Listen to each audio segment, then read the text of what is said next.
This is from James on YouTube asking you, Bryan, always want to know, how was Jameis in the huddle on that last drive, and which I was there for, in the Rose Bowl national championship game? What was Jameis saying to you, Bryan, on that last drive or in the huddle? In the huddle? Well, I just remember I must have blacked out for the last drive, but I remember on the sideline before, and I just remember us all looking at each other, just thinking, hey, like, all positive thoughts here. Like, we've been here, and good Lord. I mean, every Thursday we do the 2-minute drill. We're down. We got to score to win. And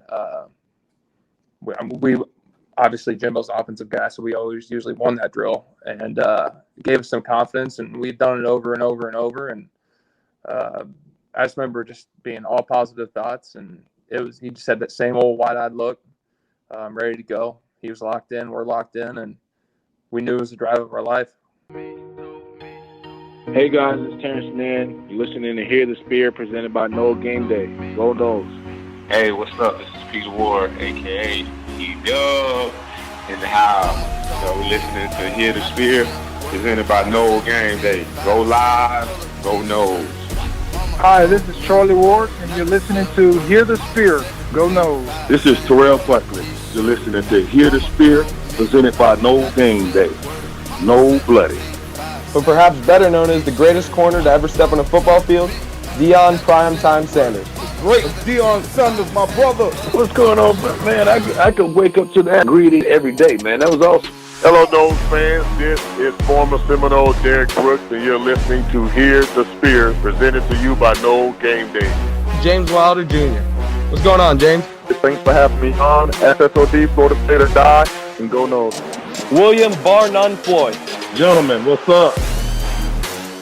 What is happening, guys? This is Logan Robinson from Hear the Spear, presented to you by NoelGameDay.com. We are here with another big-time guest this week. We've got 2013 national champion, also Remington Award winner. We've got a Super Bowl champion, too, here with the Patriots, Bryan Stork. Good evening, my man. Really glad to have you on this week. Yeah, good evening. Thanks for having me. Great to be on.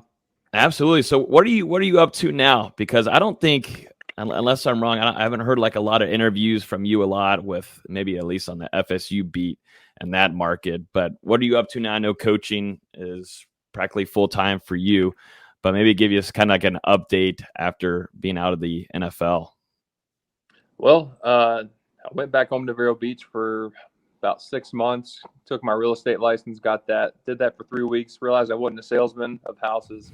And because, I'm just such a people's person, and realized that wasn't going to work out, and got a chance to go be a graduate assistant at Southern Miss for Eric Losey, who was also a graduate assistant at Florida State when I was there, when I first got there for the first 2 years.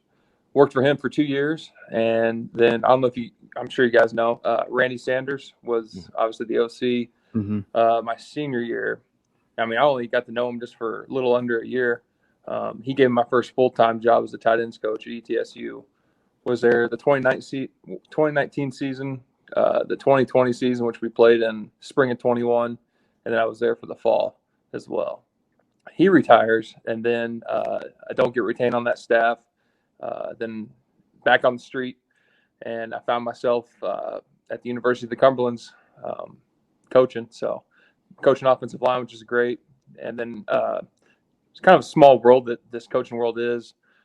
Again, the graduate guy I was a graduate assistant for at Southern Miss, Eric Losey, he ended up knowing somebody that needed an offensive line guy. So big time shout out to him, helping me out, finding my way.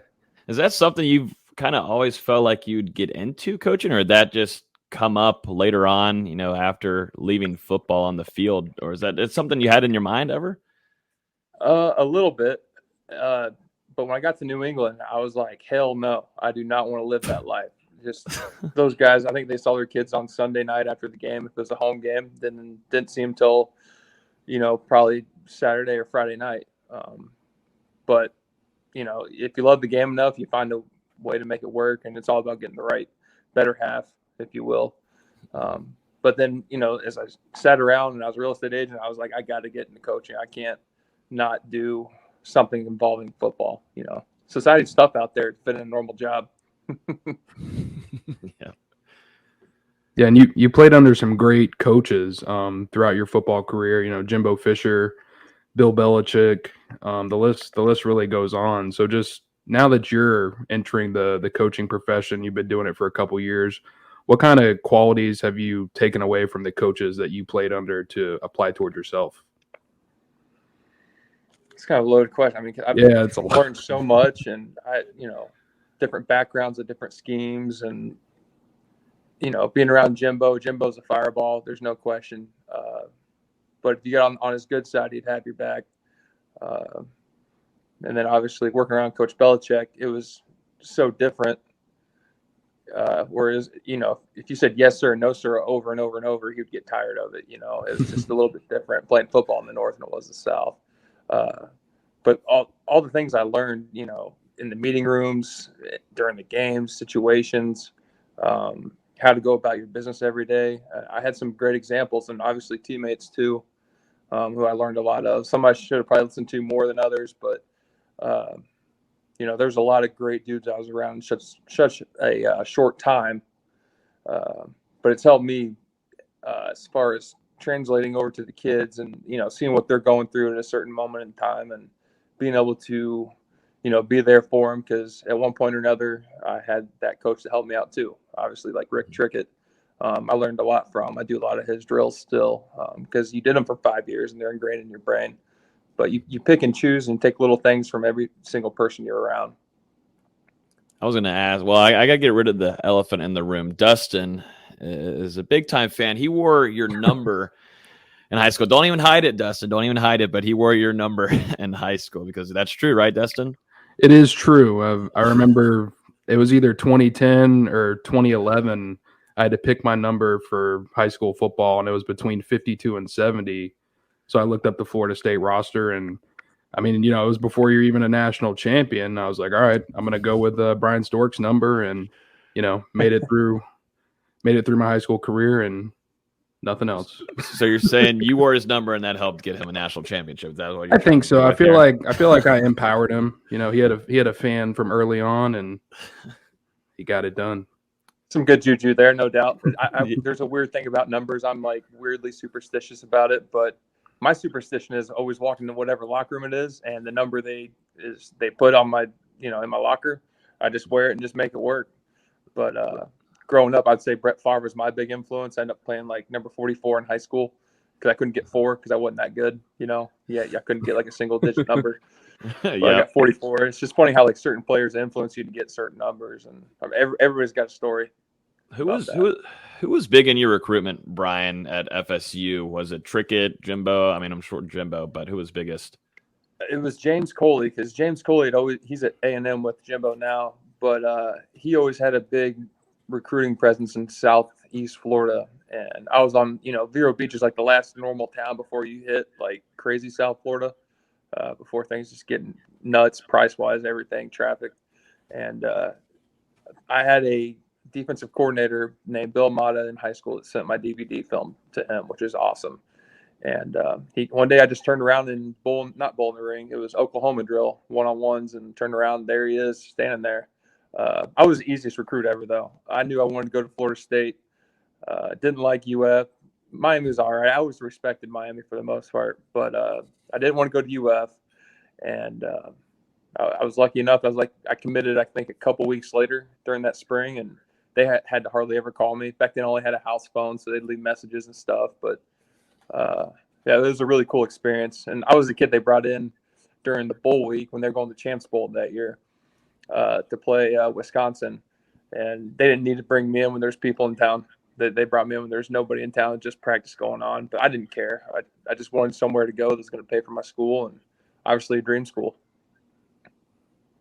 You didn't like UF. Did that kind of go? I want to bring up too the little clip there that went viral on social media during your time of tossing that UF player on the ground. What's with the hatred against UF?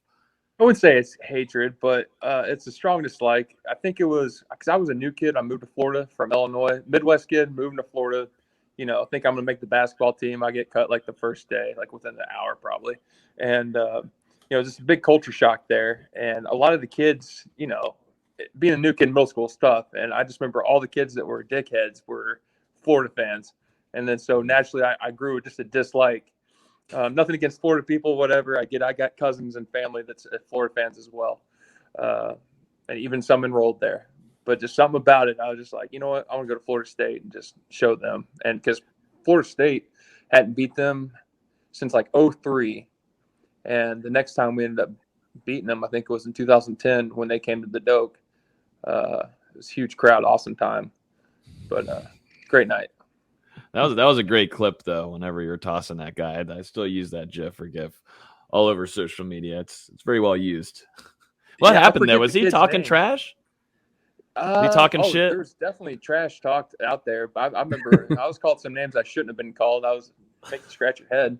But he just came up to cheap shot me after the play was almost over, and I was going to defend myself. I just got really lucky and caught him at the right time, and actually ended up running to him in the NFL somewhere. I don't know where it was after a game. And he's like, hey, you know that GIF you made of me? That was me. I was like, you got to be kidding me. And really good dude, though. I forget his name. It's been a while, but just funny, a small world. Mm-hmm. Oh, that was awesome. That was hilarious. And going now, just jumping into, Florida State and getting there. I mean, y'all were bringing in some talent everywhere. And of course, we'll talk about Jameis too. But I mean, y'all were starting to build something. When did you kind of feel like this, or y'all had something special, kind of building there? Obviously, the staff worked their asses off recruiting in each offseason. 2010, they brought in LaMarcus Joyner, Telvin Smith, Christian Jones. There's a few. And then if I'm missing some, I'm sorry. But and then in 2011 is when they brought in probably the most biggest freshman class that could play. There was a lot of dudes that could play from I forget who. I know Barron started. There was a bunch of dudes like what's his Timmy Jernigan. Timmy, Nick O'Leary. Timmy Jernigan, Green, the wide receiver. I mean, there was just so many good dudes they brought in. I'm struggling right now to name them all because I've been through a million rosters since then. Yeah. But yeah, they brought in a lot of good dudes in 2012 as well. But it came down to a lot of those guys just that could play right away and got a lot of experience right away. And we just got better and we kept winning.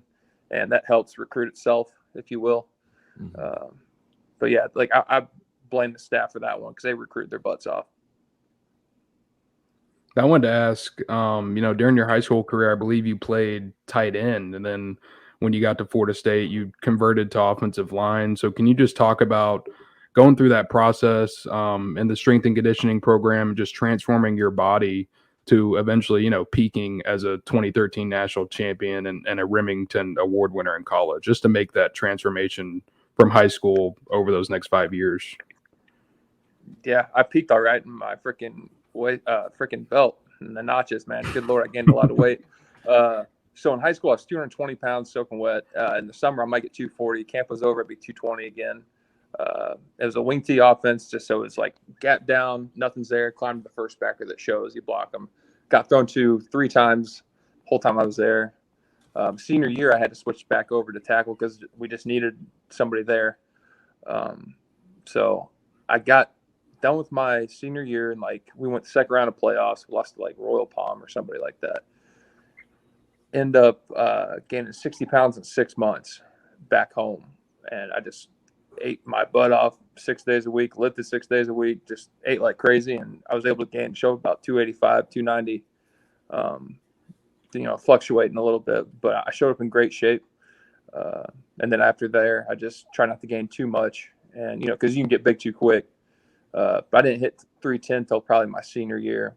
But obviously, the summers were a lot of fun.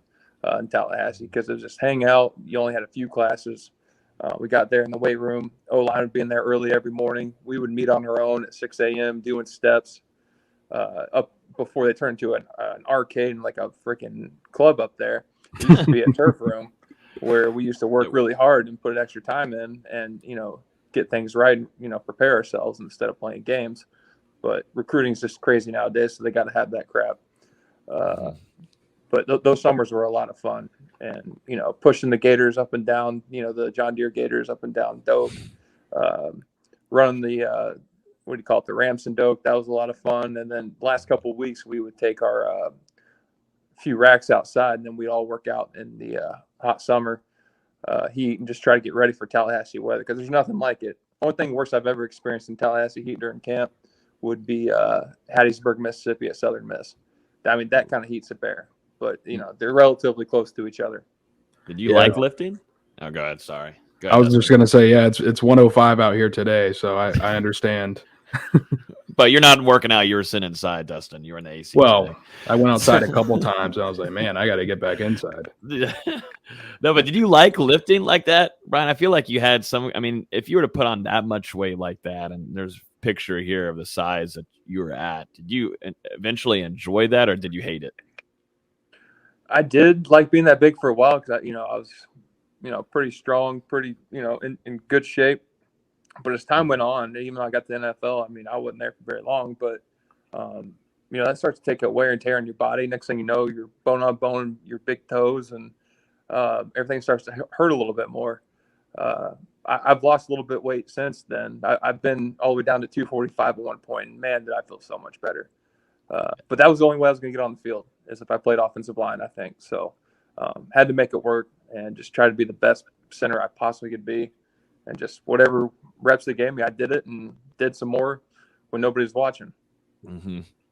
I want to jump into a little bit of the time now with, getting that 2013 team and some of those practices. Carlos Williams used to be a co-host on here, so we'd always get the rundown. We had Kenny on multiple times, a lot of 2013 guys, and they said really they found out about this team and a lot of potential during camp before and fall camp. Did you feel that way too? I mean, you also had Jameis coming in as a redshirt freshman. EJ Manuel you no longer have, and you're kind of starting to trust Jameis there. Where did you kind of start feeling that this has the potential? I felt it during the offseason in the spring before spring ball started. I felt it. We had a few key players, get almost in some crap and come back and not be in any crap no more because they didn't do anything wrong. Like, everybody was on the outside world was trying to split us up and, split the team up, or like cause media attention to this, that, and whatnot. And there's just a bunch of distractions. So that made us naturally just grow tighter together and basically say, F the rest of the world, we're going to show them. And that's what we did. And it was just every day, just a little by little, just getting better at something. But it started in those off-season mat drills, and then carried into the spring, had a good spring. And we just kept going. The summer, everybody was getting stronger than hell. Everybody was starting to mature a lot, especially, the 2010 guys, the 2011, the 2012 kids were really coming along. And then obviously we had Jameis and Coker. I mean, honestly, during that camp, up until Jimbo walked in the room and announced he was starting quarterback, I didn't know who was going to win it. Wow. Jacob Coker, I love Jameis, I love Coker both equally, and it turned on for Coker and it turned on for Jameis. But that's just the way it worked out. And honestly, we could have won it with both. And shit, I mean, look, Jacob Coker goes to Alabama and wins one. And I think it's 2015 or something like that. But I didn't know who was going to win it. It was a crazy time that week, and I just remember everybody, just the butterflies in that room, just wondered, like, who's going to get it? Who's going to get it? But I mean, it ended up being Jameis, and he did some things that I've never seen anybody do in my life before. As far as, he's like Houdini back there in the pocket. He made us look good. Coach Trickett always reminded us, he's like, hey, that guy's making us look good. So we got to keep doing better, because eventually, we're going to have to step up and be able to handle guys and take care of him as well. But like I said, they both could have played and done a hell of a job. Did Jameis come up as kind of a leader once he first arrived, or was that really the second year? Now, of course, he gets a start, so he really pushes that on. But was he kind of like that already on the sideline? We saw a video of him at 2012 NC State game, going over there and chirping with some guys. But was that kind of just immediately once arrival? That was just kind of how Jameis was. He had a natural ability to be very outgoing, be able to relate it to anybody. So there were some natural leadership qualities there, but I really didn't notice it until, because EJ kind of was like the guy for those few years. But I didn't notice it until, maybe the summer, going into camp like that. And then all the guys, he had all the guys bought in. And I think he spent a lot of time, not just in his dorm room, but going to other guys' dorms and hanging out, stuff like that. You know, not being a politician or anything, but I mean, the guts of our whole offense and defense and big contributors were all living in the same place. So naturally they all hung out and did their thing together. And then obviously older guys, we lived away. But I think he had some natural abilities to come in, relate to people, talk to people, and, become a leader. Especially he would do, we all see in the clips, all the, I think the last one was eating the W, but the one in Clemson, you're going to do it, then do it big. Then I'm just sitting there thinking, all right, just got to go play. We got to go beat them. And I've never been a big raw guy. I all of a sudden I hear him in the background. And you can see clips of it. I'm just sitting there, and then Jameis is just going on. But he got everybody fired up. I didn't need to be fired up, but he got people that needed to be fired up. And that was a great quality of his, and that helped. What was it like playing under Rick Trickett throughout your college career? A lot of people kind of view him as a hard ass, but how much of that mentality pay off on you guys and just help you keep improving? If you read his book, he's got a book, O-line book out, and it says to all my future players, basically our relationship starts out with us liking each other.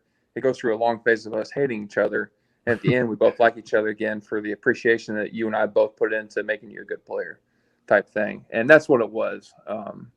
It started out rough. There were some rough days. There were some rough times where you go to bed and you could just hear him in the back of your head just reaming you while you're about to go to sleep. But I worked through it. I needed that. I had just lost my father my senior year coming into Florida State. So I needed somebody to get me to at least in my 20s to help me out. Everybody needs that. And he, obviously a technician, work ethic. He was a former Marine. So, all those things they teach them as far as just life skills and the way to go about yourself, the way to carry your business. And I learned so much from that guy, and I really wouldn't be anywhere without him, in my opinion. But he was tough, and there was times where you just wanted to throw him up against the wall, but you just, I never did. But there was times where I've seen him toss across the field. I've seen him, we've gotten into it. Dropping any that good stories? It is what it is behind the scenes. In my senior year, he had 2 days of he wouldn't just let off some things, and I just, being an older guy, getting a little cocky, I just go off on him. And I met the boy. It was on Wednesday, and I just met him at Chick-fil-A right down the road there because that's our Wednesday spot. And Tuesdays was Savannah's, by the way. I don't know if y'all remember Savannah's down there down the road, but that was the spot for Tuesday mornings because we would do 6 a.m. meetings, and we would just lose it on each other. But after that, he pulled me up. And he said, "Look, my kids don't talk to me that way. My wife don't talk to me that way. You're sure as hell not going to talk to me that way." He's like, "I'm trying to help your ass out. When we came this far, let's get it together." And ever since then, I was like, "All right, just don't bring this crap up, and I'll be fine." And sure enough, we just put our heads down, and next thing you know, we were in there. I guess we were staying in Costa Mesa, obviously playing in Pasadena. But it wouldn't have been a Thursday, but that Thursday meeting before we go to practice, in the schedule, he 20 minutes into it, and he's just like, "God damn, Stork, 5 years," and he just starts crying a whole bunch, and seeing him get emotional, which hardly ever happens, got me emotional. So I'm sitting there tearing up. All the guys surrounded me, gave me a big hug, and he's like, "Let's go kick their ass," and just went nuts and just walked out the door. And we had a great practice, and it was a good time, and it was the last practice I ever had as a Florida State Seminole. But there's just a lot of good memories, but man, there was a lot of bad memories. I think I blocked them out. Not bad memories, but tough memories. But they made me who I am today. And I have a wife now, and she looks at me. She's like, "You're not normal." I was like, "You don't know what I've had to deal with and why I am the way I am quite yet." But she's slowly figuring it out. She hears the stories, and she's just gonna be amazed when she sees him in person one day. This little 5-foot-something guy that would jump up, grab your face mask, and rattle your brain. Had such a great effect on me. So that's my feelings towards Rick Trickett. That was great. That was phenomenal. I was expecting that y'all would have had a really close and probably still have a really great relationship too, because being able to see him behind the scenes a little bit too, and just see how real he was with some of you guys, and it was just always hilarious because he was the small, definitely by far the smallest guy out there on the field. and the way he would talk to you guys just kind of put you on in y'all's place, and y'all would listen. So, and it worked out to y'all becoming 2013 national champions. Which I want to bring up a question here. This is from James on YouTube asking you, Bryan. I always want to know, how was Jameis in the huddle on that last drive, and which I was there for, in the Rose Bowl national championship game? What was Jameis saying to you, Bryan, on that last drive, or in the huddle? In the huddle? Well, I just remember I must have blacked out for the last drive, but I remember on the sideline before, and I just remember us all looking at each other, just thinking, hey, like, all positive thoughts here. Like, we've been here, and good Lord, I mean, every Thursday we do the 2-minute drill. We're down, we got to score to win, and we obviously Jimbo's offensive guy, so we always usually won that drill, and gave us some confidence, and we've done it over and over and over, and I just remember just being all positive thoughts, and he just had that same old wide-eyed look, ready to go. He was locked in, we're locked in, and we knew it was the drive of our life. So we all took it seriously, and we've been training ever since each one of us stepped on Florida State campus. Like, we had been training for that moment since we stepped, and it was finally there. And we're like, nut up or shut up. It's nut cutting time. Let's go get it done. And just one play, one snap, one step, one block, one hand placement at a time. For those guys, one catch, one snap, one read. So, yeah. Who and I want to bring this up too. Well, first off, did you ever feel nervous at halftime? I think a lot of Florida State fans, I was there too. I think a lot of Florida State fans were a little nervous there at halftime, but they also knew that this team wasn't going to quit, and they're going to give Auburn a run for its money. Did y'all ever feel nervous in that locker room any? I can't speak. I mean, I would say, like, it was a good nervous. It was, hey, we got to get it together. Yeah. We got to keep fighting. It might not go our way for another quarter and a half, but eventually it's going to go our way, and the scale's got to tip. I really don't remember much at halftime, to be honest with you. I'm pretty sure I grabbed my half peanut butter and jelly, grabbed the orange slice, and then probably a yellow Powerade if I could find it, and just went about my business. But it's the nervous butterflies I had, and like, let's just go get it done. I was probably the first couple plays was an outside zone play, and I had to go reach one of the defensive tackles. I forget who their names even were, but I was like, holy crap, this is SEC speed. This is strength. Like, this is going to be a long-ass night if I don't, like, take every step has got to be perfect. If not, I don't have a chance of reaching these guys or making my block. And it was one of those times where we'd always train for, so we were fine, and I practiced hard like that, thinking that way with that mentality, and it worked out. But I remember I was kind of nervous for a little bit, like, damn, like, I really got to go to reach this dude. So, we really had to be on top of our A game. There's one of my favorite players, if not, it is definitely my favorite player to come through Florida State. I wore number 8 in high school because of Timmy. But how was it going against him in practices? I mean, I got to think that's had to make you all better. But how really was it? Because Los has talked about him a few times, and he kind of gets chippy in practices a few times. But did y'all ever go at it? Yeah, it started out as hating each other. It really did. I'm sure we still get in the same room today and probably still feel a little tension and want to go at each other. I mean, but going against him every day was the best thing that ever happened to me as far as, like, hand combat goes, because he was short, he was stocky, and he can just come off the ball low to high. And he could start out one way, and you snap back, and you try to grab him, he's looping back across your face. He got me ready for the NFL, I think. And I think I would like to think that I helped him out a little bit there too. I don't know if he's still playing or not, but I know he got Super Bowl with the Eagles, so that's awesome. But I remember playing against him in the divisional round versus the Ravens, and he was pretty good there too. And I was like, "What's up, Timmy?" And he would not say a word to me. So, like, I was like, "Oh man, this is serious." I was like, "All right, let's go." I feel like that's just two bulls going at it, though. Like, I would have probably paid money to watch some of the drills that y'all are having at practices. Sometimes, like, I'd give him that extra shove at the end, or just if I could finish him and throw him on the ground, I would. And next thing you know, it's taken 6 people to hold him back from me. And I'm just sitting there like, oh God, I'm about to fight this guy. Great, whatever, let's go. But just we never had to really. But there was always respect there at the end of the day. Once it was like we were off the field. That's just ball, I think, was our attitude towards it. But yeah, trying to reach him like on outside zone, if he's in the G, good luck. You might as well just block the guard down and pull on around for the mic, because there's no chance you're going to reach him. No, Timmy was nasty. And then you also had Telvin Smith there at linebacker. Like, it was just nonstop what you're gonna have to deal with. But did Telvin ever look thin to you? Because I think everybody at that time in college football, linebackers are a whole different kind of size now, a little bit thinner. Guys can move east to west faster, but now that's what Telvin built. Now this is what these linebackers are in today's game. Now, what were your thoughts on Telvin Smith and being a leader? It seemed like he was pretty pivotal on that part. So Telvin, I think Lowndes County guy, Valdosta area. He was so thin, he looked like a safety, but he could play linebacker. He could bring the wood, and once he finally filled out there towards the end, my senior year, like he was fighting to be like 215, 220, but he could get there. But he looked thicker, and he was living right, and because I knew his earlier years he had a hard time getting adjusted to college life, but eventually like overcame it. But he had enthusiasm. He had toughness. Like, you couldn't break that kid. He'd been through hell and back already, I think, just growing up. A lot of my teammates were like that. But just his enthusiasm, and all the kids bought into him. And he came back from, I don't know if it's suspension or what, or just like, hey, you need to go away and get this right, your academics. And he came back, and he was a total different dude. I don't know what happened, but, it was awesome to watch that. And it was awesome to see him in the NFL too. I know he's not in there anymore, and I don't know where he's at, man, but I wish him the best. I hope he's doing all right and getting through everything.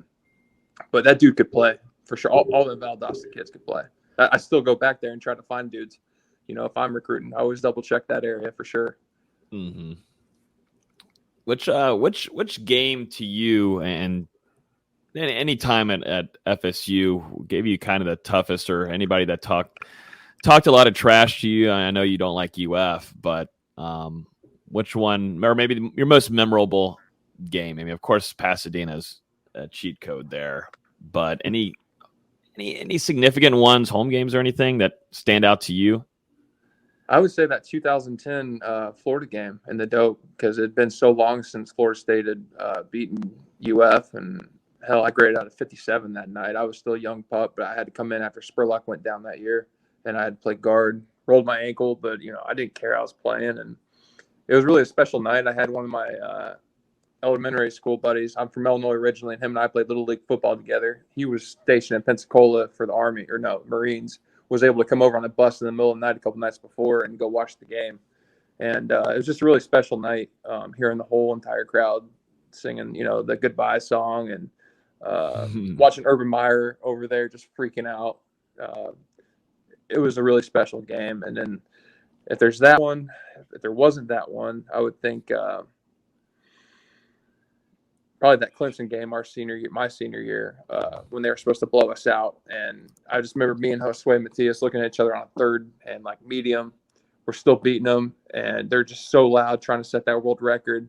And me and I remember Josue just goes, "Holy shit," in this big Dominican voice. And I just sit there and laugh. And next thing you know, we're snapping the ball and sliding in the protection. But it was just a lot of special moments with a lot of special people.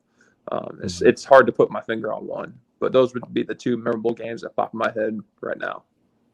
Yeah, no, that definitely makes sense. That Clemson game, I was there for that, and it was loud. It was extremely loud. We were even up high. That's what Clemson does. They put all of the Seminole boosters or opponents' boosters, and they're seating all the way up the top up there, and the literal nosebleeds looking straight down. But that didn't matter after about 5 or 6 minutes after Joyner's interception. That they never got as loud after that. It literally didn't. You could hear a pin drop. And one of my favorite memories from that game is when Nick O'Leary just trucked that dude over with no wrist tape. Travis Blanks. Just old school. Yeah. That was awesome. The kid from Tallahassee. Yeah. Travis Blanks got popped. Yeah. He got ran over. That was something. Nick O'Leary's just we got to meet him last spring, and it's the same mentality that he has, I think, on the football field. They're like, he's not really a talker. I don't think he even said more than a couple words. I think I approached him and tried to start a conversation. I'm like, we got to get you on the podcast, man. He was like, yeah, we'll figure that out. He put a dip in and walked off. Then he'd probably be more, susceptible to doing that. Yeah, no. I feel like maybe y'all have the same kind of personality a little bit. I just feel that a little bit. Just guys that stick to football mainly, because like I said, I haven't really seen any interviews with you as much, and that's why I was just fantastic. And I was like, oh, this is going to be awesome to actually hear from you, because I feel like you have so many, like you've been telling us some great stories from behind the scenes that maybe nobody has been able to hear, definitely in the trenches, which Florida State is trying to get better at. I don't know if you've been keeping up with it, but it's definitely fallen off in the last couple of years. What do you think that is? Is it coaching? Do you think it's just talent coming in? It's not just how it used to be. It's tough because, like, me as a coach, and I hear somebody from the outside in talking about what's going on where I'm at, and they don't have a freaking clue. So I got to be a little bit careful what I say there. But in my opinion, wherever you're at, it comes down to recruiting. Our recruiting coordinator at University of Cumberland's Jeff Love. He always says ABC. That means always be recruiting. It comes down to find the right guys and the right mentality. And I'm obviously going from Jimbo to a new head coach, and then there was like those issues there, and then Coach Norvell getting it all worked out there. I mean, it sucks about this business is these guys want wins now. It takes like a good 5-6 years to like let a whole bunch of guys cycle through and really set the standard for the program. And Coach Fisher had enough time to do that at Florida State. But I will say, like, the guys they recruited produced pretty early as well. And the recruiting stuff now with all the NLI stuff, and I just think it comes down to recruiting. I know Coach Atkins. I've spoken to him a couple times. Nothing but a great dude. Heard nothing but great things about him through like Coach Hagens. I still try to stay in touch with him. That dude's a legend and obviously like an encyclopedia for Florida State football. But he said these are the right guys. Obviously, he was there with Jimbo. He was there with Coach Taggart, and he just said Coach Norvell knows what he's doing. And I don't want to put words in his mouth, but it was good to hear as just an alumni and talking to an old coach. But I think they just got to keep working it, and maybe every now and then go back and turn some of our film on. Just don't just watch the scheme, but watch the finish. Like, we played with passion, we finished, and I've seen some clips out there on the internet the past couple of years. I'm like, well, there ain't much finish there, But like I said, it comes down to the dudes you're recruiting, and obviously what you're preaching, in your position room. And obviously Coach Atkins has got to be pretty good to be offensive line and the OC. That's saying something. So that's my opinion on that. Obviously, I don't know what's going on in there. I'm not there every day. But, I'm sure they're heading the right direction.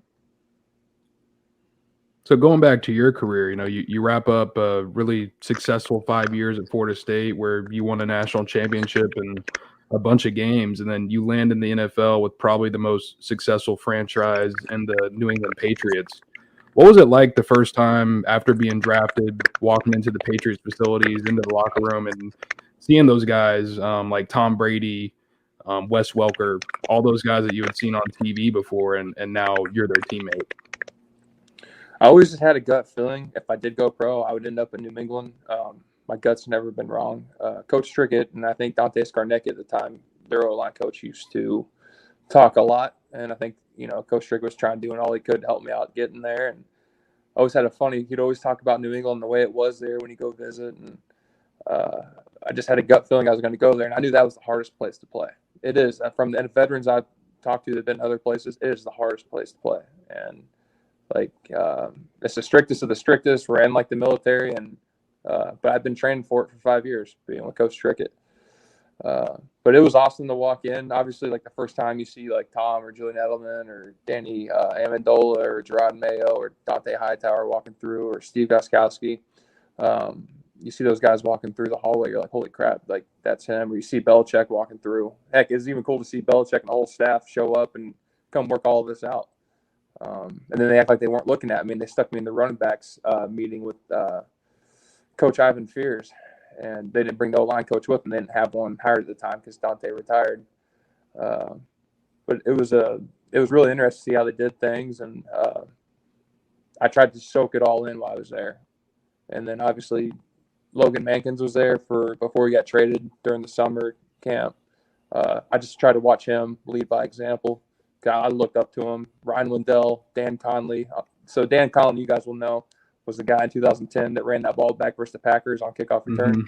Mm-hmm. So I was able to play next to him. And, they weren't the most welcoming to a rookie because they knew what was going on. They knew somebody had to go. And then once they figured out they could plug me in for cheap, I was able to play. And one guy, I think they had to trade. And I don't know what all went behind all that stuff. But once they realized I was on the team, they opened up and started teaching me all the tricks of the trade. And, obviously, working with Tom was like, at first, like, holy crap, this is Tom Brady. First time I meet him, within 20 seconds, hey, how you doing? All right, give me a couple snaps. And he's like, you're already sweating, pre-practice. He's like, here's a towel. I'm going to show you how to do this. It's how you're just going to snap me for the eternity of your career that you're with me. And he just like straight up just shoved the towel right in my drawers. And I'm like, okay, this is how it's going to go. He's like, you got it? And I was just sitting there like, yes, sir, just taking it, But I couldn't believe I called him sir. But he's like, that much older than me. And obviously there's a lot of respect for what he's done. So it was a lot of fun. Learn from those guys and being around them and just getting to know them, because you always growing up, about these guys, but you don't know who they really are. You just see them on TV. So it was cool to be able to, obviously like Rob Gronkowski, like see that dude go about his business every day, which was honestly all business. And then he would have fun. We could have fun. I was gonna say, yeah, playing. We now cover the Bucks with SI, and so now I got the first chance of being up close with Tom Brady. And I'm a Steelers fan, so I've never liked him. Now I got to be a little bit more careful about what I say, and then probably go back and delete some tweets before those get found. Now that we're down there and covering them in person, but no, I mean he's a legend at what he's done. The respect that you probably had for him, and now you go in and you win a Super Bowl so early in your career. What was more nerve-wracking to you, the 2013 National Championship in Pasadena or that Super Bowl with the Patriots? They were both nerve-wracking. I think, I got 3 gray hairs in my beard. I think I got at least 2 of the 3 from those 2 games.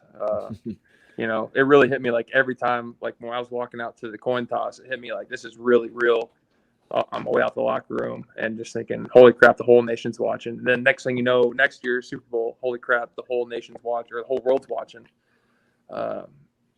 You were just thinking, all right, this is everything I've ever done my whole life. And you walk out to the field and then you're like, oh, it's like the same feeling like in your gut as high school before you were walking out to the field.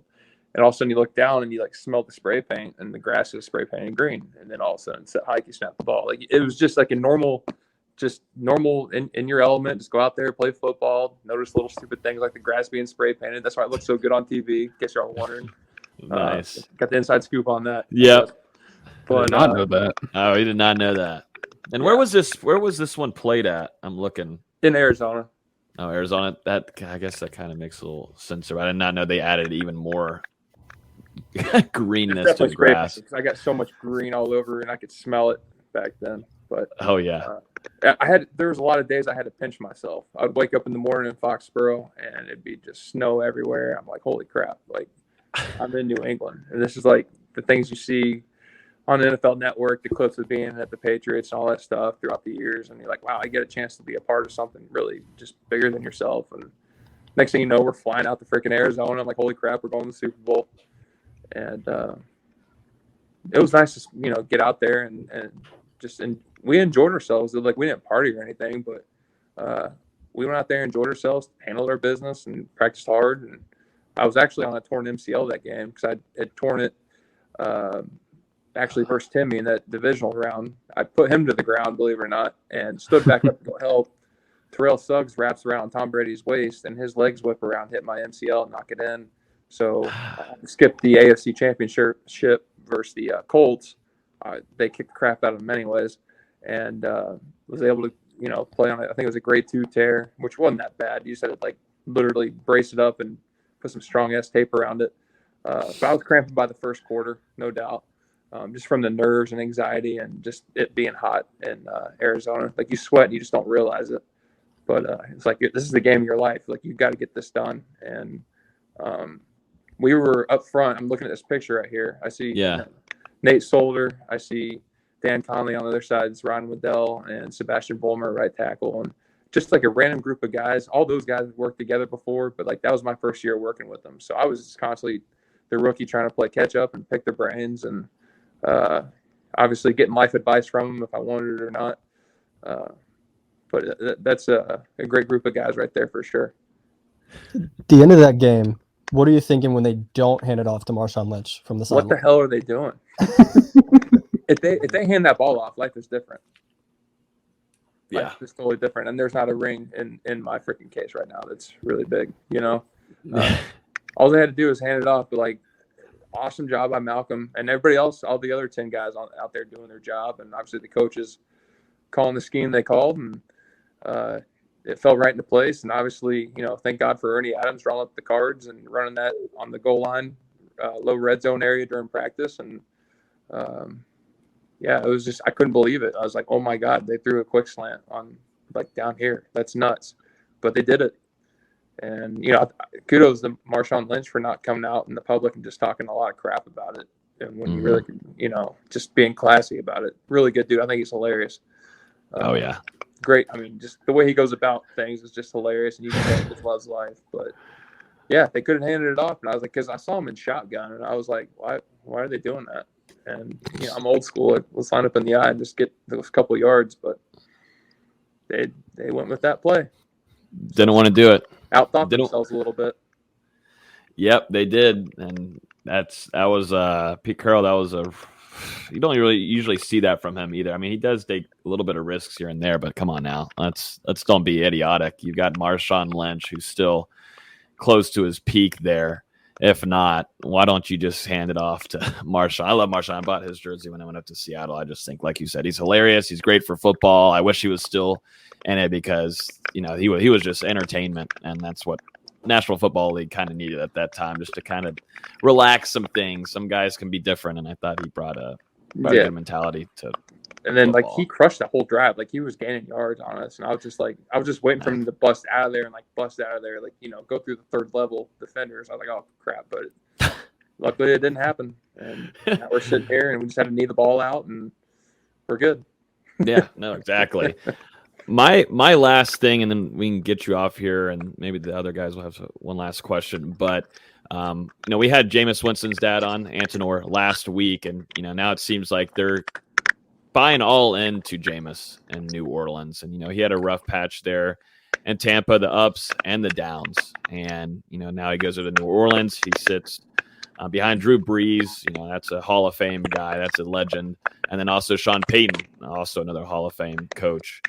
What do you think, you know, what do you expect out of Jameis? Because you've been in the locker room, you know how he is, his mentality. Do you think he's going to kind of take New Orleans for a ride here? Now that they're putting some weapons around him, they did a good job in the draft surrounding him with talent.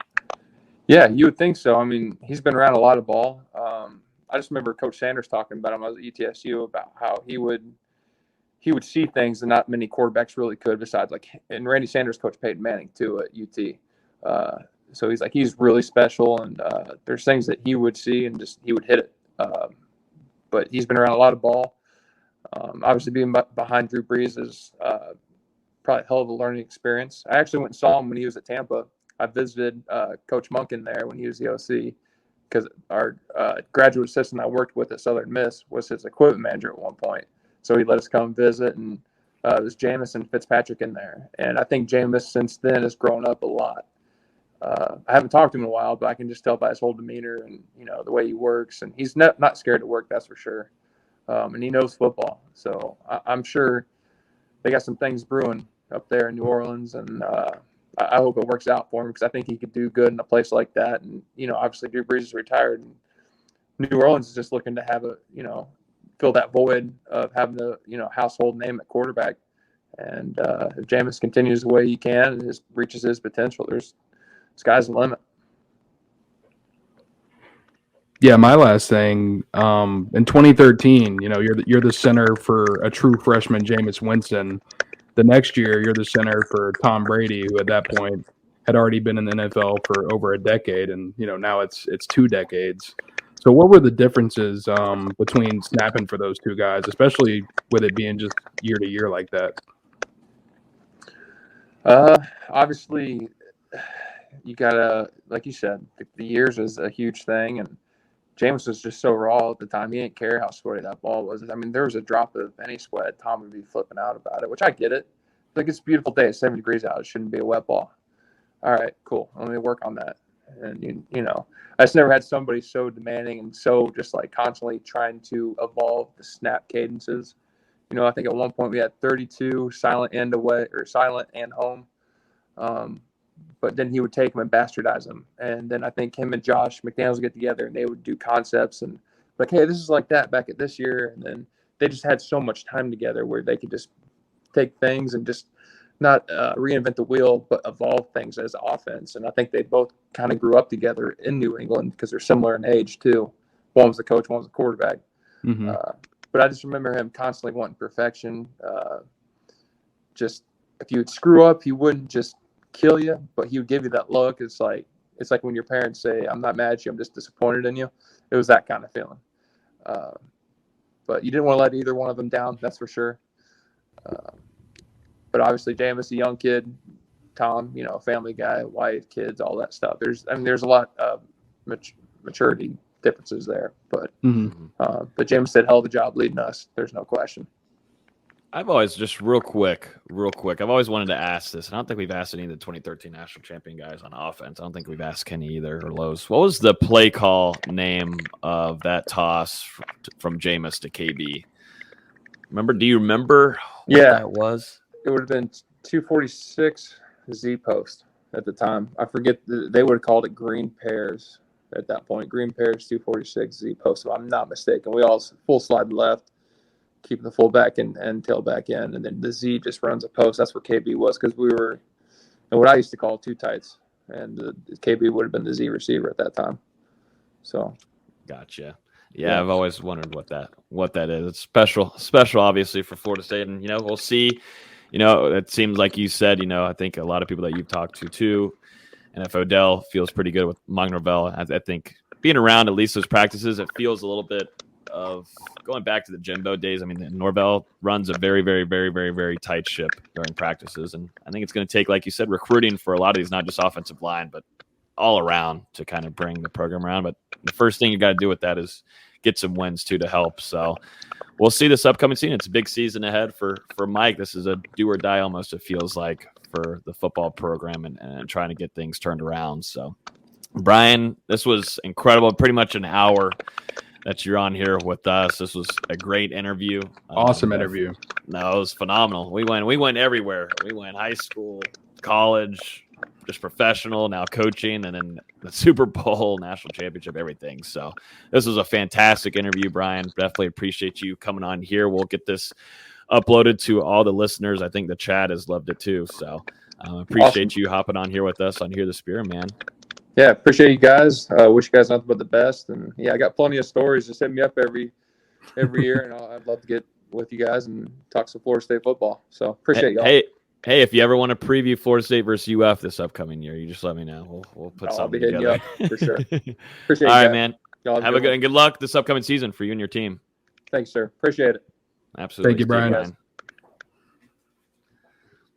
That was awesome. That was another really good interview. We're kind of in our bag here a little bit. We're getting lucky with some of these guests coming in. We're getting lucky because these are some great stories. And Dustin, you were only blushed like 5 or 6 times, so you did a pretty good job. Thank you, man. Yeah, I made sure to put on the makeup before we hopped on here so the whole face wouldn't turn red, but we got through it. I look pale as shit. That was awesome. Those are the guys that I want to talk to, are the ones that maybe weren't so talking. Like I said, I've never heard an interview for Bryan Stork. I don't think anybody has ever seen him talk. It doesn't seem real that he does talk, but when he opens up and gives you kind of the lay of the land of behind the scenes of went into that 2013 team, even prior to that, Rick Trickett, there's just so many good things that I think fans want to hear. A lot of goodies he gave us too. I agree, because you would think he'd be more of a quiet person, but he really opened up and gave some nice detail there and gave us some behind-the-scenes stuff, that we were hoping to hear. I thought the Tom Brady story was hilarious with the towel. Immediately in his pants. Here you go, buddy. Time to get to work. This is what you're going to do for the rest of your career. Welcome to the NFL. Yeah, exactly. And that's so Tom Brady-esque, too. That's exactly what I would think that we would come from Tom Brady.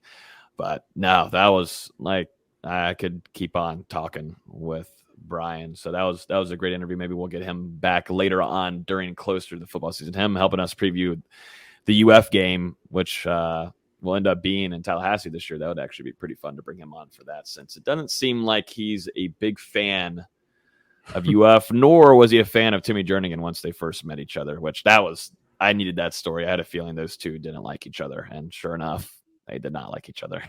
Just two bulls going at it, man.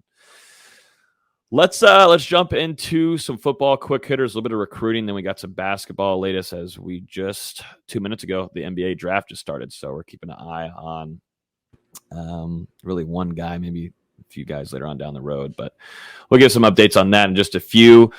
Let's jump into here with a offensive tackle grad transfer commit and now signing Justin Turrentine. Am I saying that right?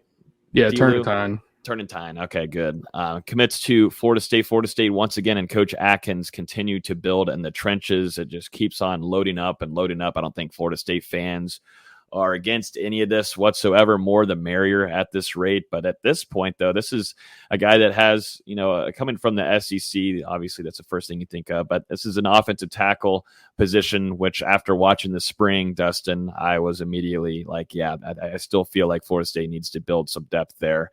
And, they're able to do that. And they're building now, is going to be a really fun fall camp to cover, because it's going to be extremely competitive in that offensive line room. Are they going to have enough sleds for these guys? I mean, good God. There was already a lot of them before during the spring, but now with the true freshmen coming in, all these summer newcomers, I don't know if they're going to have enough sleds, D-Lou. But what's your thoughts on Turrentine? He's now a Knoll under Coach Atkins. Yeah, to your point on the sleds, I believe with Turrentine's addition, you're at 18 scholarship offensive linemen. Jeez. I'll go back and double check. 16 for sure, but I'm pretty sure it's been bumped with Woody and Turrentine. It's now been bumped up to 18. I'll have to go verify that. But, this is a nice grab for Florida State. Turrentine reported an offer from the Seminoles in May, and this is just kind of something that has grown over the last couple of weeks. Turrentine made it to campus a couple of weeks ago for a visit where he spoke with head coach Mike Norvell and Coach Atkins. And then shortly after that, he names a top 2 of Florida State and Michigan State. And then bang, I mean, really, we get out there on Monday to cover some of the people coming in, and we're standing there looking at the Moore, and Turrentine just walks out of the Moore. I honestly wasn't even sure that he was on campus at that point. So he just walks out of the Moore and tells me and some of the other reporters that were out there that he had committed to Florida State. Then Atkins grabs him by the shoulder, pulls him away, and says, "We got to take care of some paperwork." And, clearly, I think it was either Tuesday or Wednesday, it officially came through that he had been accepted by the program. But this is big. I mean, you get a guy who was a top prospect out of JUCO a couple years ago, started double-digit games at South Carolina, almost 6'7", around 330 pounds right now or so. So a guy with a lot of experience, a guy who's played in the SEC, and he's going to have a chance to compete for playing time at Florida State. I don't think he's an instant starter out of the gate, but the worst thing you get out of this kid being a grad transfer coming into FSU is he's an experienced practice body for a year. And I think the best thing is he becomes a swing tackle that can potentially start a couple games if you have a guy go down, or, be involved in the rotation as well if guys need spells during games. But Turrentine, Dimitri Emmanuel, Caden Lyles, 3 grad transfers at Florida State has added this offseason who will all play roles on that offensive line in the fall. And then you look at it, their scholarships are gone after the fall. So Florida State can then use those spots in the 2023 class, whether it's more high school prospects or they hit the transfer portal again. So I think really a low risk, high reward addition at this point in the summer for Florida State. Yeah, you said it right there, D-Lou, because Florida State, like I said, after the spring, I just felt like they needed to build some. And this is not going to be a guy that I don't think comes in and immediately starts. If he does end up starting week 1, then he won the true battle out of a lot of guys that he's going to be going against. And this is a big time. It's a big time. This is going to be a busy fall camp for Coach Atkins and what they're going to try to do here. But another big size guy coming in that Florida State can add to this depth piece, because that was the number one thing that really hurt Florida State's offense last year, was having some guys get dinged up, and then you're kind of rotating guys left and right all around. Right now, you're kind of building now depth at each actual position on that offensive line specifically, which is going to play a big part, and not having guys be shuffled around into playing center out of nowhere on an away game, on road games. That's just, it just cannot happen in Florida State and Mike Norvell. You put out a piece earlier this week, D-Lou. Their main focus it hasn't, it's of course been this class, but overall, Florida State and Mike Norvell, they acknowledged pretty early on what they needed to do in the trenches and primarily definitely on the offensive line. And seems like, they're going to use these scholarships as much as they can to build that depth at the offensive line, and also maybe bring in potential talent to fight for starting spots. You look at Bless Harris too, and, I thought had an up and down little spring, still early on at the program, but let's don't let people feel too easy there. Let's compete a little bit and find the best guy out of a good true camp this upcoming fall. Yeah, and I just went back and checked Florida State with Turnitin's addition, 19 scholarship offensive linemen entering the fall, which more. I'll have to go back and look through the rosters, but that is definitely the most they've had in quite a while. So, yeah, depth was a problem last year. Whenever that starting five was out and you had to replace it with someone like Brady Scott or someone else, the performance went down. Florida State saw this offseason. Injuries are going to happen at the offensive line with how much physicality and contact is there every single play. So we need to have some guys waiting in the wings in case someone has to miss a couple games or whatever, So now they've got that. They've got really, I think, 8 or 9 guys that you can count on to be involved in that rotation. And then maybe one of those 6 true freshmen that you signed can come play an early role, or one of those guys waiting in the wings. Rod Orr, Lloyd Willis, Bryson Estes, one of those guys steps up and can play a role as well. And suddenly you've got a 2 deep of offensive line that you don't feel too bad about entering the fall. Nope.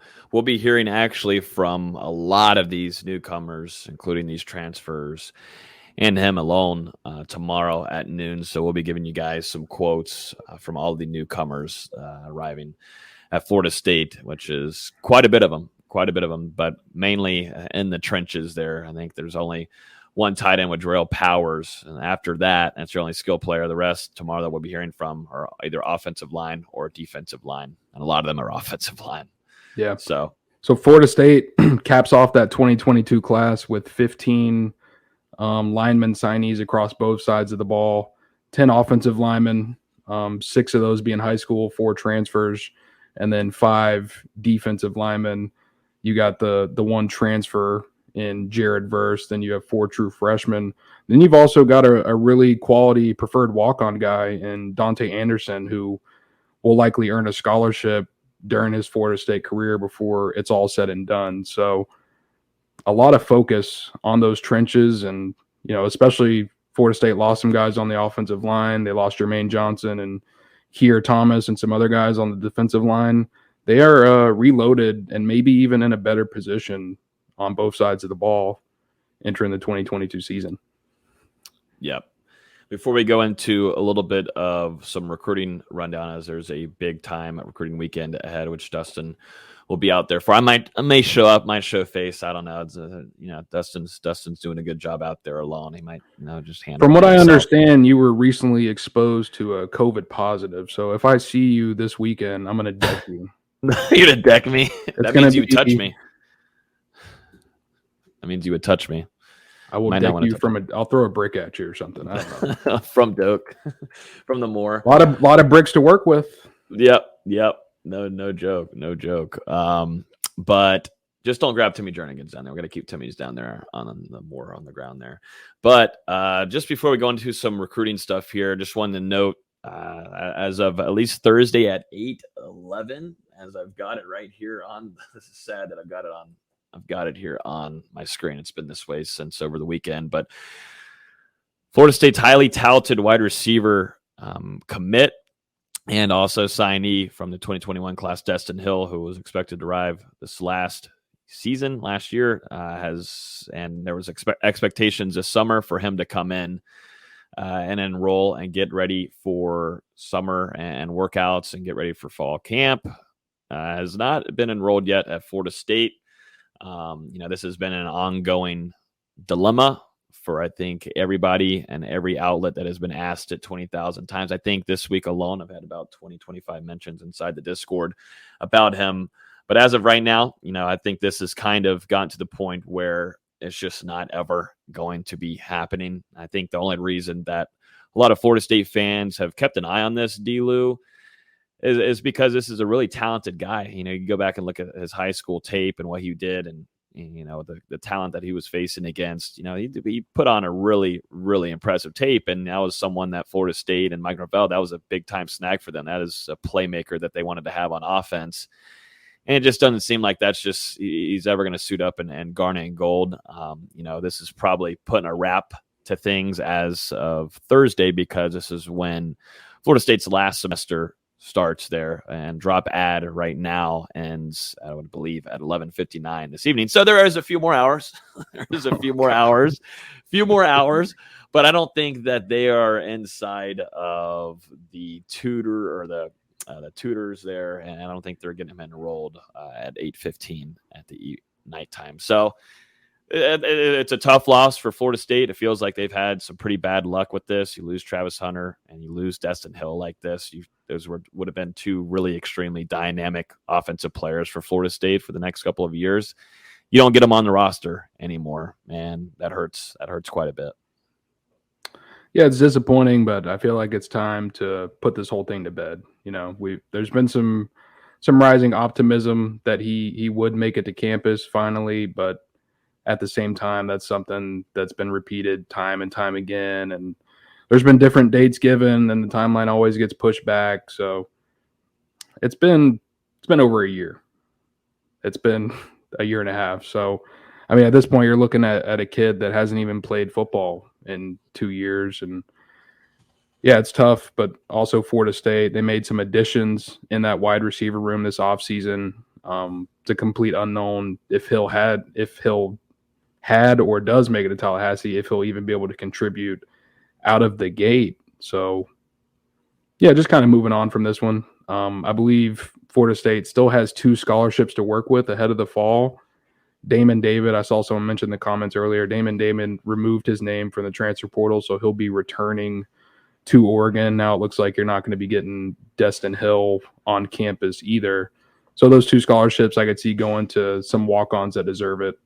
CJ Campbell, Preston Daniel, Dante Anderson, those are some names that come to mind quickly. So we'll just have to see how it works out over the next couple of weeks. But I would imagine that there's probably not another transfer that Florida State is going to be adding at this point.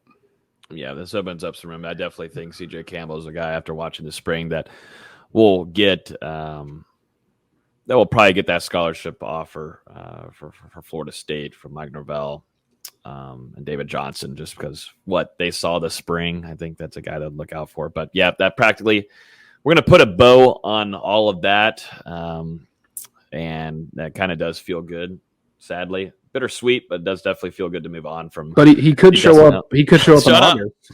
Shut up. Just like, Rob Gronkowski is going to come back. He doesn't want to do training camp, but you know what? He's going to pull a Gronk and be like, you know what? I'll come once the season begins. Fall camp. So you're saying there's hope. Let's quote Dustin Lewis right now and get that on Twitter. Someone clip it and tag him, please, so we can retweet it and put it in the Discord. Trust me, you don't want to know how much I had my eyes open throughout the whole week, just staring at every single person that walked into the more. Like, is that Dustin Hill? Could that be Dustin Hill? Maybe that's his dad. I was expecting maybe someone to spot him if he were to be there. I was like, he would definitely be spotted. If Dustin Hill was at Florida State, he would have been spotted by one of the many media members that are out there all week. Or even in Tallahassee, I'll be honest with you. A student would have posted it. Dustin Hill is a known unicorn. Yes. Okay. We don't know where he is, but we know of him. So if someone saw him, it would be floating around. Yeah, no, if he was grabbing food somewhere at a restaurant in Tallahassee, even just crossing the county line, and someone driving on the interstate might have probably copped a picture there of Dustin Hills. So yeah, that's a wrap on all that. Seems like Florida State's going to be fine there. They did what they needed to do on the wide receiver market and big time in the transfer portal. Let's jump over to quarterback. Dustin, you got in touch with Brock Glenn, who is a priority target right now for Florida State. And Tony Tokarz, Florida State's quarterback's coach right now, just recently took a visit to Ohio State. An official one to be exact. And it just seems like decision mode is in movement here, and he wants to do this, I believe, before the month is over. Is that correct? Is that kind of the vibe that you're getting from Brock Glenn, D-Lou? Yeah, so on my understanding, we traded a couple text messages earlier this week, and really the main thing to point out is Ohio State got the final official visit for Brock Glenn. He was looking at maybe going to Florida or Virginia this weekend, but instead he's going to take some time off and get ready for that long travel from Tennessee over to Los Angeles for the Elite 11 finals, which are just taking place in a couple days. But he's going into decision mode. It's possible that a decision comes prior to the Elite 11 finals, but it's possible he waits until afterwards as well. It's kind of up in the air. He said it could come as soon as this weekend, or it could go a little bit into July.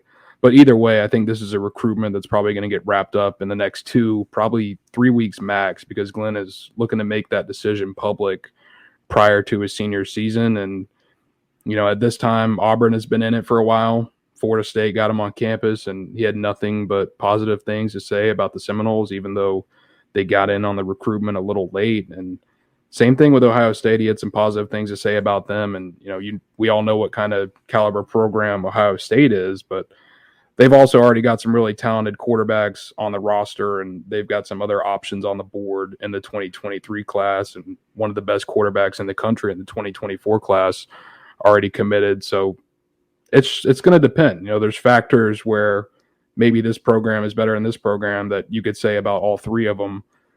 In my opinion, it's probably going to come down to Florida State or Ohio State if I had to pick, and I'm not confident to make a projection at this point because it would be a total guess, but we're just gonna have to see how it plays out. I think Florida State, they nailed the official visit as well as they possibly could with head coach Mike Norvell and Tony Tokarz, despite having another quarterback and Ricky Collins on campus.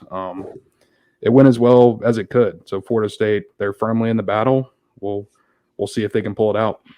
Yeah, we'll keep a close eye on that one, definitely, since it seems like he wants to make this commitment pretty soon, and that would add in, if you were to pick Florida State Seminoles, he'd be joining Chris Parson there in that 2023 class in that quarterback room, which, as we know, has been a big time talk all over the recruiting world surrounding Tallahassee and Florida State, and Chris Parson, and knowing that he'd have some competition coming in. So a lot of storylines to follow here. And so we'll keep you guys fully updated. I highly suggest, and I'll say it before at the end of the show, but I highly suggest you guys going into the Discord. It's free to join. If you decide to get a membership, it's only $2.99 a month. Dustin's dropping in a lot of scoop, definitely on the recruiting front. He's been out there every day to all of these camps. So he's got great scoopage for you guys. And, he's right there with Brock Glenn. And, if a commitment does happen, Dustin will have that interview. So make sure you guys go to the link down below. If you're on YouTube, go down below and it should have a little Discord link there. You guys can join for free. It's an easy app to use. And if you want some scoop and nuggets, just only $2.99 a month. So easy steal there. Let's jump over to 2023 linebacker Blake Nicholson. He just wrapped up his official visit this last weekend in Tallahassee. How'd that one go, D-Lou, and what are you hearing? Yeah, it went well. Nicholson was actually the only official visitor on campus last weekend, so he got to spend a ton of time with Mike Norvell, Randy Shannon, and really in his interview, he mentioned that he was around pretty much the entire coaching staff because they were able to just put a lot of focus on him. There were some camps going on during that period, but regardless, Nicholson got as much attention from the staff as he could have asked for, I believe, and it sounds like Florida State has a real shot coming out of this official visit. I'm interested to see what he says. He's at Oregon this weekend, who's hosted him, I believe, 3 or 4 times already going into this official visit with them. So it's going to be tough when he's been on campus there so many times compared to the one trip to Florida State. But Nicholson did make it clear he wants to get back to FSU in the fall to watch a game. I believe he's going to make a commitment prior to the fall, but we'll just have to see how it plays out. This is another one, it's tough to pull a West Coast kid, especially one that Oregon is on, and they've built some real recruiting momentum this offseason with Dan Lanning and that new staff over there. But Florida State, they've given themselves a chance. Maybe they got in this one a little late, but regardless, those relationships have paid off with Nicholson, and he's gonna get back here in the fall, or at least that's what his plans are as of now. And another one, we're gonna have to see how it plays out. Going to be some big decisions coming up in the next couple weeks and months for Florida State on that recruiting trail.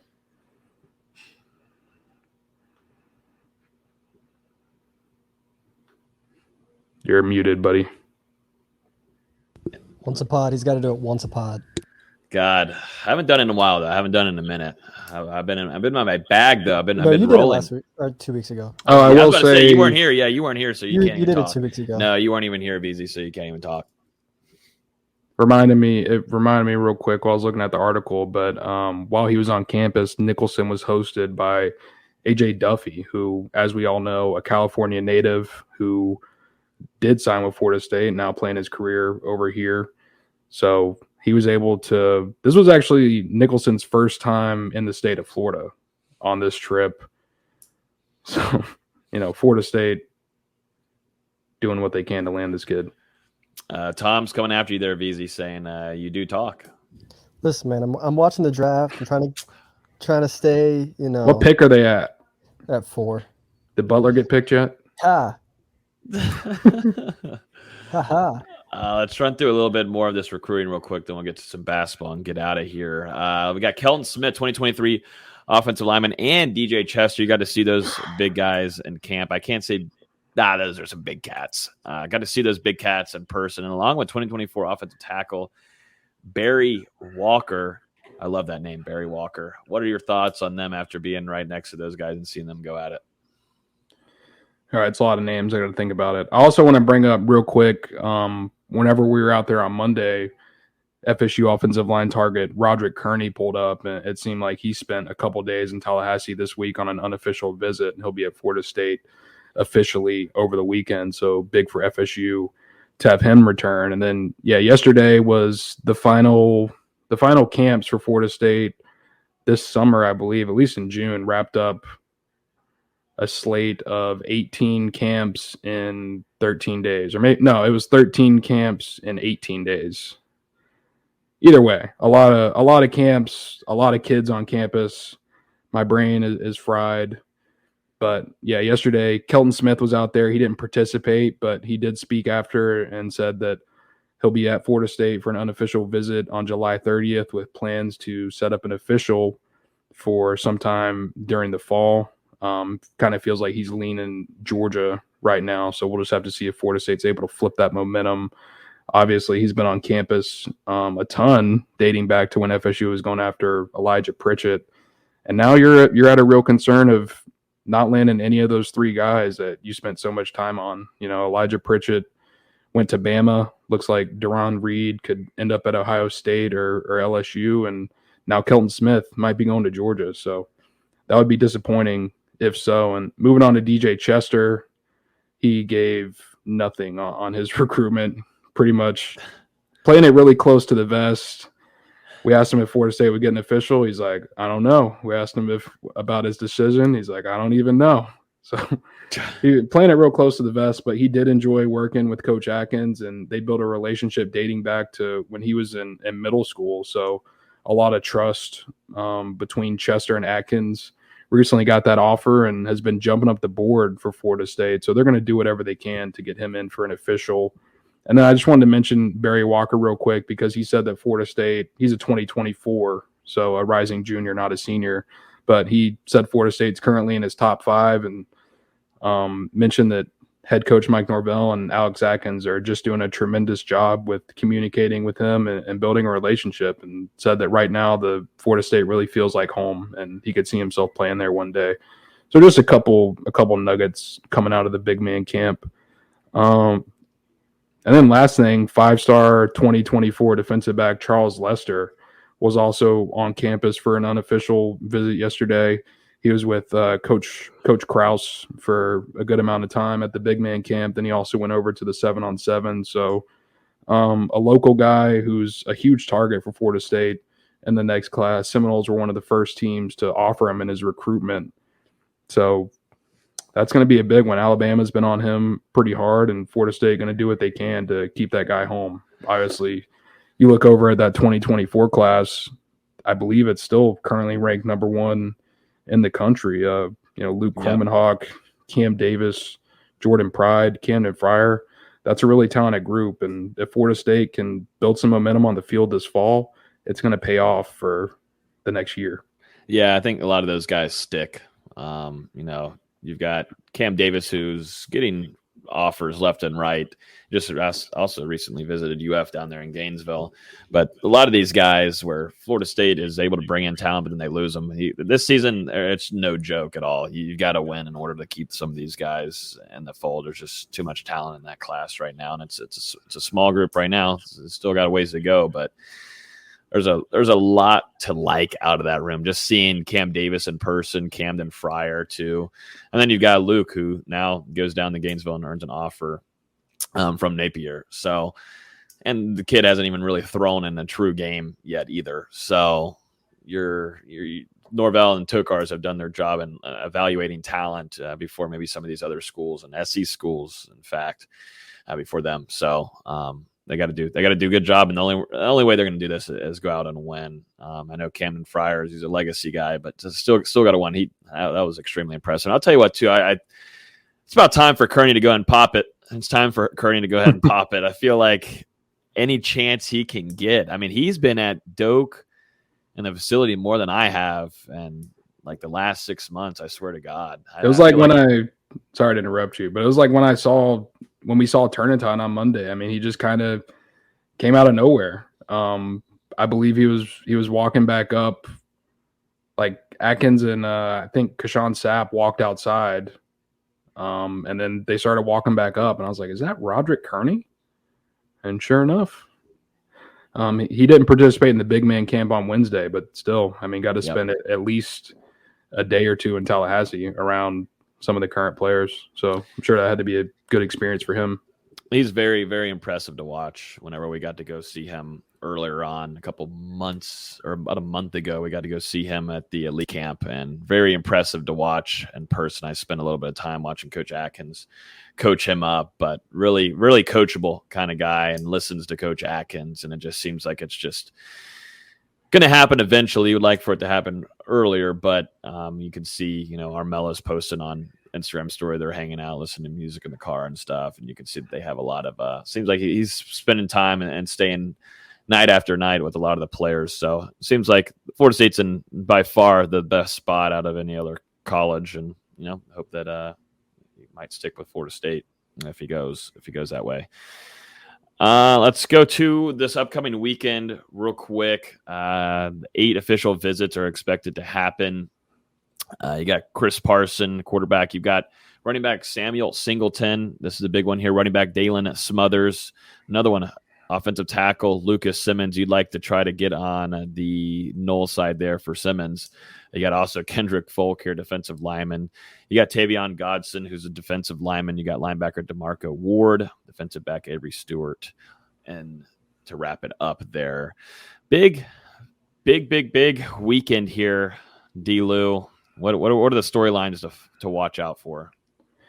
Yeah, this is just a massive weekend for Florida State, on the cusp of the dead period, which begins, I believe, Monday at midnight, and that'll span through a couple weeks in July. So this is the last time for Florida State really to get official visitors on campus prior to the fall season, depending on whenever they open fall camp.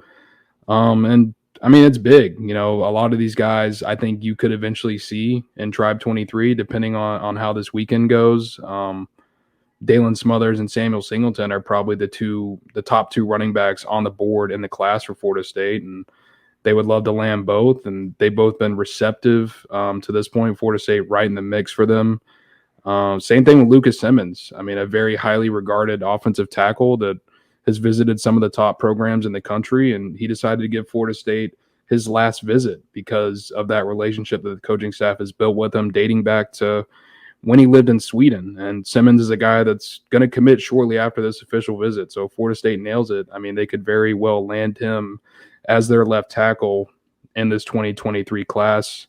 Keldrick Falk earlier today set a July 5th commitment date.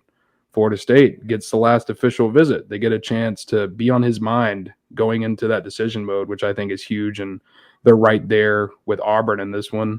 Tavian Gadsden and DeMarco Ward, two guys that aren't really known on the recruiting circuit yet, but guys that Florida State really likes a lot. And again, you know, you're getting the last. I don't know if they're planning to take official visits in the fall. We'll figure that out on Sunday, but you're getting the last official visit of the summer, and I think both of them are candidates to make a decision sooner rather than later.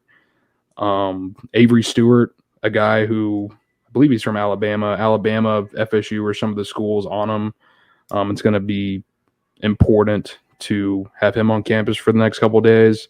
And then going back to Chris Parson, you know, we're going to see how it shakes out this weekend, getting him back in Tallahassee around the coaching staff. He was just here for the elite camp a couple of weeks ago, but I mean, it was interesting, you know, in his interview after the elite camp, he spoke about not having plans to visit other schools. And 6 days later, he's at Mississippi State. A week after that, he officially visits SMU. So now for the first time since he was committed to FSU, he's taken 2 visits to 2 other programs, and it'll be important for the staff to sit down with him this weekend and, you know, just really figure out that situation and hopefully get it all straightened out, because Florida State, they've made it clear they're going to take 2 quarterbacks in this class. Parson, Glenn, Ricky Collins, the top 3 options at this point, and they want Parson to stick around. There's no doubt about that. It's just, you know, it's a little bit of an odd scenario right now. Odd scenario. How would you want me to put it? Yeah, definitely. It's definitely odd in all aspects there and what's going on. And just doesn't seem like, at least from the communication side, from Parson and camp there to maybe media and, you know, all that kind of stuff. It doesn't seem like it's kind of being given. It's not being given whatsoever. So kind of just speculating, and it's all up to what Florida State and the staff wants to do here. But I personally, you know, still highly want to have Chris Parson into this class. Do what? Because I'm not speculating. Florida State still wants him. They want him in this class. They've been still communicating with them as much as they were before all of this. But yeah, I mean, it's a little bit of a concerning trend for Parson to take those 2 visits, and I believe he's been unfollowing a bunch of Florida State media. He's unfollowed me. He canceled the Noel Game Day Journal. So, not me yet, though. Where there's smoke, there's a fire. So I'm just interested. I'm interested to see if that fire gets put out over the next 48 hours while Parsons in Tallahassee before he heads to LA for the Elite 11 finals. So we will just have to see.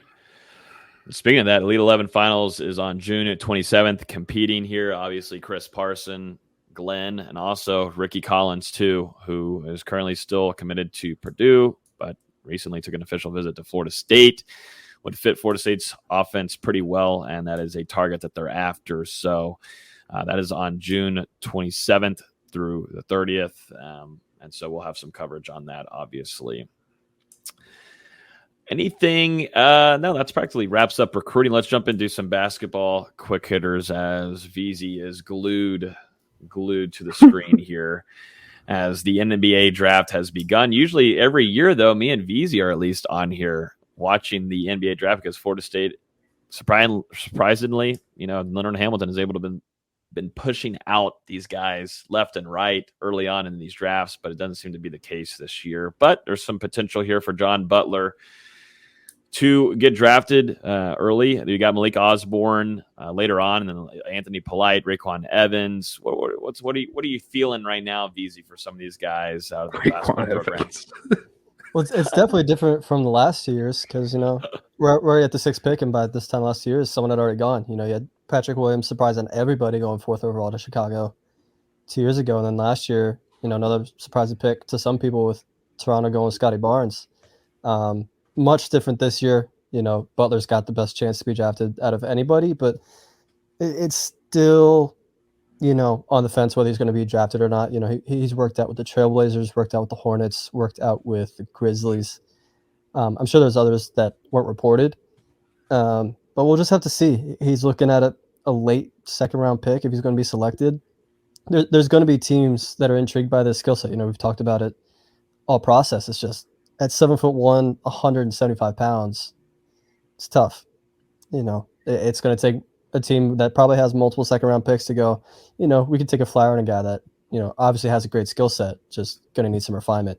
No matter what, he's going to spend at least 1 year, if not 2 years in the G League, probably going to sign a 2-way contract. We'll see. I'm not really going to be too glued in until about the 45th pick, because that's when I'm expecting the buzz to start with him.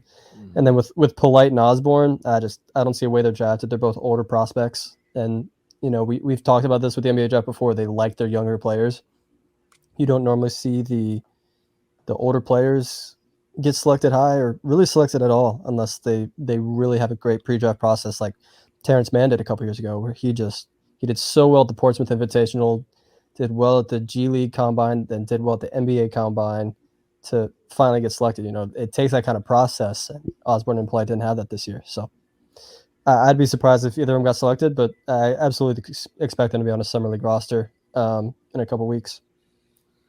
To keep an eye on a lot of these guys and see where they end up going. And then this is a lot of recruiting stuff going on here for Leonard Hamilton, Taylor Bowen, and then he's announcing on Saturday, and then you got Mataz Buzelis. Oh my God, what are we doing here? What is it? What is it with this offseason? Is my guess. What are we doing with these names this offseason? I feel like parents are just trying to make it so then it's not like a general name of like a Dustin or a Austin or a Logan. Like they got to make. Dude, he's from Europe. I think. I would assume. Ooh. I don't know.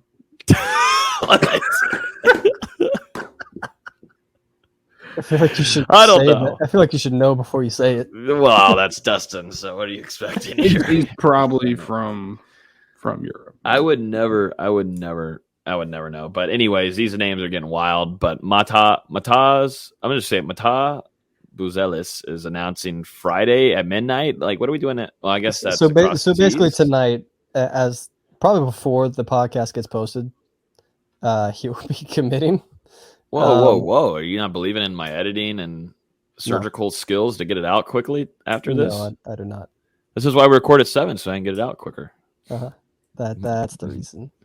But sometimes during the off season, I will say it kind of goes up in the morning. But hands are up, innocent.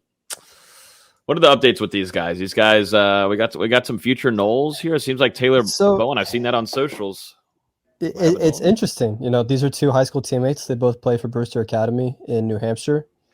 It'd be great because Buzelis is a top 10 prospect in the 2023 class. Bowen's a top 40 prospect. But as of right now, it looks like Buzelis is leaning towards the pro route for the G League. Whereas it seems like Taylor Bowen will be committing to Florida State, which will be, I believe, the first commitment of the 23 class. And that's a big one to get at 6'9", really athletic. Just fits that Florida State mold, just long, athletic, jumps off the floor in a hurry. So I'd like to put an apology message because Buzelis is from Chicago. Oh my God. Jesus Christ, of course. But I bet his parents are, well, no, don't even start going back. Now we're going to go trace the someone in his family line is from Europe. We all friggin' are, aren't we? We're not from America. It's got a point. I'm from America. Well, not your family heritage. What are you, Irish? You're too white. You got to be Irish. I'm Irish and Indian. I'm just going to be quiet. Native American, I guess. Okay. That's the correct term. They didn't give you the tan, did they? Apparently not. I mean, what happened? They did not give you the tan. They went full Irish on that, buddy. They did not give you the tan. It's all right though. It's okay. But yeah, so we're keeping an eye on these guys. Definitely keep an eye on Bowen. Saturday at 3:30, I believe he's committed on CBS Sports. 3:30. He's got he's got big dreams. He's, as he said in a couple of interviews, he's trying to be the first ever NBA player from the state of Vermont. It's where he's born and raised. He has Vermont in his top 6, as well as Duke, Iowa, a couple other schools. But it's a very talented player. You have it on the Discord. What is going on? I'm waiting, but I didn't know it was going to come up right now. I was going to wait till you were done, but of course that comes up and it says, "Damn right." Yeah, but Bowen's the type. He's a Florida State. He looks like a Florida State player. He kind of looks like Bob Miller that they just got from Spain and Real Madrid. Very similar frame, very similar skill sets. Bowen definitely needs to work on a shot. He's shown some capabilities where he has a little bit of step back, but he kind of has that Matthew Cleveland form where it's more up. It's like more straight up than it should be. But he's still young, very talented. I know Dustin saw him on campus. What was it, 2 weeks ago with Coach Jones and Coach Smith? Yeah, it was about 2 weeks ago. And Coach Jones has been all over this recruitment. Bowen's been very complimentary of Coach Jones, saying this is a guy I talk to all the time. And at this point, I think he'd be surprised if he went anywhere other than Florida State. I think Providence is, in second, but they just got a commitment themselves a couple of days ago. So just looking Florida State for Bowen, which huge pickup for the 23 class. That would be big. Which one do I have a better chance of dunking on? Neither. No, there's got to be one. Honest question. Can you touch net? Can you dunk without someone in front of you is the question we need to ask. 100%. Done it multiple times. Can you touch net? Done it numerous times. I'll have to do what you do, VZ, and get the video camera out and film myself. I'll show me dunking on somebody. Dustin, you're gonna be my. I will victim. pay money for an unedited video of Logan dunking. So you can confirm that you edit your videos on a 10-foot goal. Make sure to put that correct in there. On a 10-foot goal, unedited. I'm 6'3", 6'4", so that's pretty. You're 6'4" now. He's 5'9", by the way. 5'9". Get it? All right. Now we're being silly. Now we're being silly. You better hope that New Orleans doesn't have a basketball court near us. VZ. Oh, they do. We'll find it. Hopefully, I can walk. We'll find you a track to finally race Carlos too. No, he ain't making it over there. I'm just saying you've talked about your athletic feats before, and then I've tried with Los. It never transpires into. I've sent texts. I should screenshot him. He makes a lot of claims with no follow up. I don't want to call him out on Twitter. I don't want to ever share conversations on Twitter. But Carlos Williams does know that I've tried to do it before a spring game. Tried to do it before a big football game. Just doesn't want to do it. And I was even gonna drink a couple beers before it. There's no reason. There's no reason for him. Nah, to he does. He does. Maybe I'm 95% certain if you're running forwards, he could beat you running backwards. Oh, stop it. He's got his own training thing here now in Tallahassee, so I might just swing by and just get that on video, just to kind of just regular day Tallahassee. Just go over there and race Los and take care of him. This is Ken here. We've not seen Ken in the comments before, but just to finish off the podcast, is FSU fan here from Arizona, originally from South Georgia. What are your feelings for this year's team? Quick and easy. I think the basketball teams, it's young, it doesn't have a lot of experience, but I think they have high potential. Could have a good season. I don't think basketball has a helmet unless it's something new now for concussion protocol. I don't think basketball has a helmet now. But Ken, gotta win, Ken. It's nice and pretty simple though. But if you're on Facebook, hit that share button. Share with your friends. But no, you gotta get the wins. Got to help for recruiting here. I would highly suggest once this is done, Aaron, scroll all the way back and listen to the beginning. We had Bryan Stork on here, so you caught us right when we're wrapping up, though. Dustin, what are your thoughts, real quick, on the feelings of this year's team? It all comes down to the health of Jordan Travis. If he can be your starter for 11 or 12 games, you've got to be feeling really good about getting back to the postseason. If he goes down early with an injury and you have to rely on Rodemaker or AJ Duffy to step up and lead you to wins, I don't think it's going to happen. It's going to come down to Travis, and then I think you have enough experience as well as you're adding some talent on defense that group over there is going to be pretty formidable as well. So Florida State, they've got the makings of between a 6 to 8 win team, I feel like, in 2022, and it's just going to come down on a couple different factors playing in their direction. A lot more of a lengthy answer than I gave. So Ken, a lot better, but I do highly suggest jumping into our Discord. Ken, if you do like to stay up to date with Florida State athletics all around, this is free to join. If you guys are on YouTube right now, the link is down below and you can join that right now. It's free, easy to get in there with your account. But as you can see, we've got channels for everything imaginable in here. Up here, we've got game day channels, which are live events or things coming up soon that we all are discussing in here with about, I don't know how many messages are sent all throughout here, but we've got 2022 football season. You can get ready and stay in touch with recruiting, which Dustin and Nate do a great job of. We've got transfer portal scoopage there, and we got basketball too. We care about our basketball people like Austin Veazey. We still care about him after we forgot about what happened last year on the basketball You care so team. much, you haven't even opened the basketball messages. That's ridiculous. Oh yeah, these are really exposing what I do and do not open. Why do you have a Discord with 823 notifications? That's Gary V, so that makes total sense for that to happen. That does not make sense. That is a busy Dude, Discord. you realize you can right click and mark as read and move on with your life? You really can? Yeah. Oh. Thanks, Gary. Sorry, I'm not going to read your messages. That's tough. Yeah, no, I don't do that. But yeah, we've got all different kinds of channels in here. You can talk NFL, NBA, MLB, everything. You can talk food even, and even if you have late night feelings, you can jump in here. I'm not going to open that one whatsoever here. I will not be opening that one live here on YouTube. But yeah, everybody go join that. The Discord's we're going to start popping out a lot more stuff here now that we're getting closer to the season. So I highly suggest jumping in there. It's been very, very, very active in the last couple of weeks. So jump in there and hang out with us and chat it up while we are not live. We go live every Thursday night. Definitely appreciate everybody hanging out. The last 2 episodes have been kicking on all the downloads. Appreciate everybody on iTunes or Apple and Spotify for getting all these episodes downloaded onto their phones. Definitely appreciate it a ton. Shout out to Bryan Stork. That was a really, really good interview that we had with him. I'm looking forward to hopefully maybe grabbing him later on once the season starts to maybe help preview the Florida game with us. So great interview there. Thanks, Bryan, for coming on. As always, listen to the podcast on iTunes, Google Play, Spotify. We're available on podcasts, so if you don't like looking at us, then you can just listen to us, and I highly suggest doing that a little bit more. So thanks, everybody. Enjoy the rest of y'all's week. We will be live next week with, I don't know which guest it will be. I hope it will be somebody, but yeah, appreciate it. Everybody have a great rest of y'all's week. Bye.